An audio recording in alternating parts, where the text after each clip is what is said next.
challenge one take. Oke, oke, sekarang kita ngebahas tentang apa ya, karena sekarang itu yang sering lewat di berandanya itu ya yang FYP-nya itu kasus-kasus kriminal gitu kan. Ada banyak kasus yang, ini tapi kenapa aku jadi ngebahas kasus kriminal gitunya, ya udahlah nggak apa-apa yang lagi rame doang gitu kan. Ada kasus yang apa ya, pertama sih aku cuman baru scroll sebentar gitu, scroll dikit, yaitu kasus yang, mutilasi gitu kan.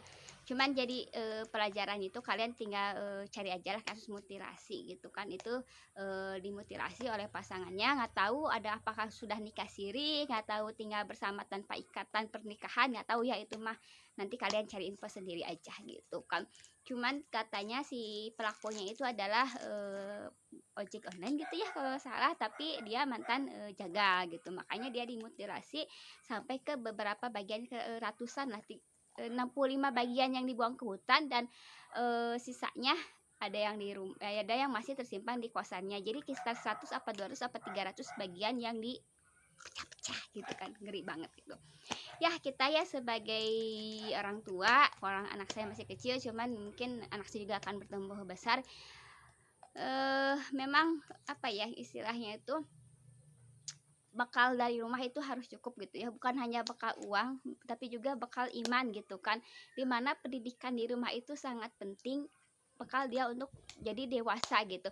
Udah masuk masa kuliah, dia, kuliah yang jauh, ngekos sendiri, itu masa-masa rawan sebetulnya mah ya, masa-masa rawan. Nah di situ kita bisa menitipkannya hanya kepada Allah gitu, dan pembekalan bekal-bekal kita di itu gitu kan, bekal dari masa dia kecil gitu.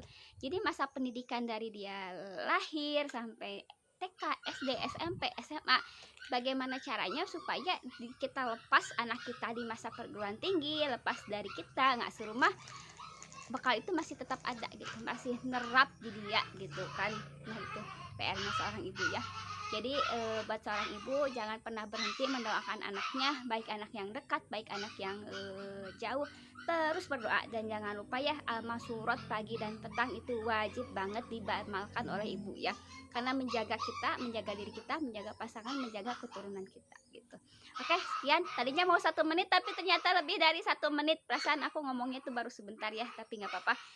Ini masih ngerancau, nggak di script, nggak di ini. Ya udah segitu aja ya.